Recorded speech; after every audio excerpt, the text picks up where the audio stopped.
Bonjour à tous. Aujourd'hui, vendredi 22 mai 2026, nous sommes à 3 jours de la grande fête de la Pentecôte. Nous continuons donc notre route vers Pentecôte 2026 en préparant nos vies et nos cœurs pour ce grand jour.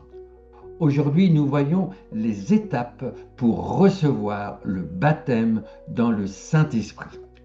Le baptême dans le Saint-Esprit est un don que le Père fait à l'Église aujourd'hui.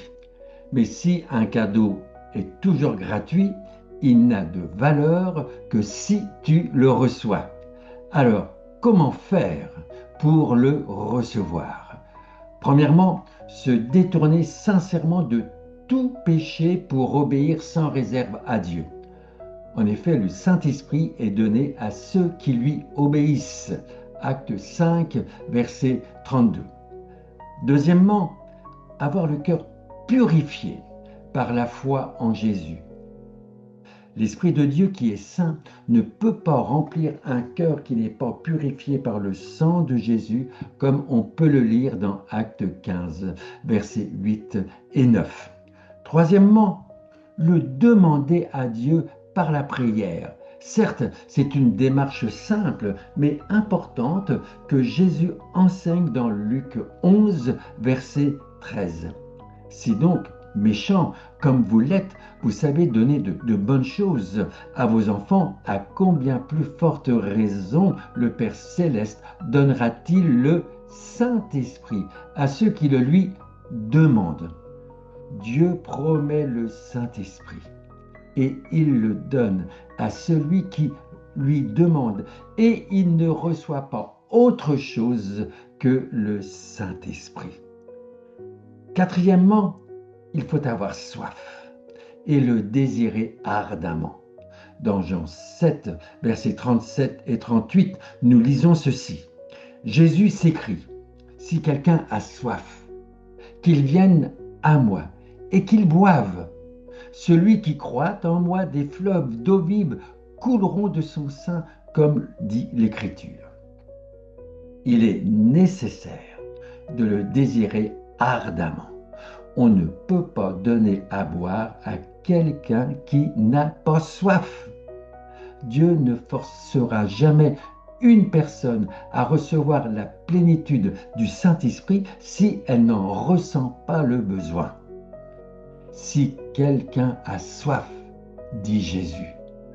Lorsque nous avons soif dans le naturel, nous ne perdons pas de temps à discuter, nous nous dirigeons vers une bouteille d'eau fraîche pour s'en saisir afin de boire. C'est l'image de l'étape suivante que Jésus enseigne. Cinquièmement, si quelqu'un a soif, qu'il vienne à moi et qu'il boive. Boire, c'est recevoir. C'est recevoir ce que Dieu nous a donné suite à notre prière, car quiconque demande reçoit. Matthieu 7, 8. Recevoir le Saint-Esprit peut être comparé à l'expérience de boire de l'eau. Le principe est le même. Boire, c'est ouvrir sa bouche pour recevoir quelque chose à l'intérieur de notre être. Boire, c'est ouvrir notre cœur de façon active pour recevoir les eaux vives du Saint-Esprit. Sixièmement, il faut y croire sans réserve. Après avoir souligné le fait de boire, Jésus ajoute l'importance de croire. Il dit cela de l'Esprit que devaient recevoir ceux qui croiraient en lui. Cela est valable pour toutes les promesses de Dieu. La foi est l'élément indispensable pour l'accomplissement des choses que Dieu nous promet. Nous devons savoir que le baptême du Saint-Esprit est une promesse, et la promesse de notre Père. C'est impossible que Jésus nous réponde non lorsque nous lui demandons le Saint-Esprit. Aussi, nous pouvons croire que le baptême dans le Saint-Esprit est pour chacun d'entre nous. Comme tous les autres dons du Seigneur, il se reçoit par la foi, comme nous pouvons le lire dans Galates, chapitre 3, verset 2. Posons-nous cette question.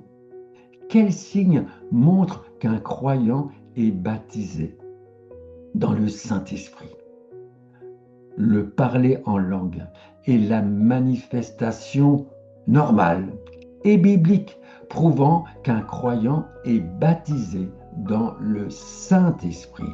Nous pouvons appuyer cette doctrine sur plusieurs textes bibliques des Actes, où Luc met en évidence que le parler en langue est le signe extérieur d'une plénitude intérieure. Acte 2:4, ils furent tous remplis d'Esprit Saint et se mirent à parler en d'autres langues, selon ce que l'Esprit leur donnait d'énoncer. Le parler en langue n'est que la conséquence du trop-plein du Saint-Esprit dans nos vies. Ce n'est pas le parler en langue qui va nous baptiser dans le Saint-Esprit. Non, c'est le contraire. C'est parce que nous sommes remplis du Saint-Esprit que nous allons parler en d'autres langues. Le parler en langue est une grande bénédiction, mais il n'est que la manifestation extérieure d'une action intérieure encore plus importante, être rempli du Saint-Esprit. Alors, que faut-il retenir pour aujourd'hui? La réception du baptême dans le Saint-Esprit ne dépend pas tant de Dieu qui a fait la promesse, ni de Jésus qui offre à boire, mais principalement du croyant. Que Dieu vous bénisse et à demain pour continuer à parcourir ensemble ce chemin en direction de la Pentecôte 2026.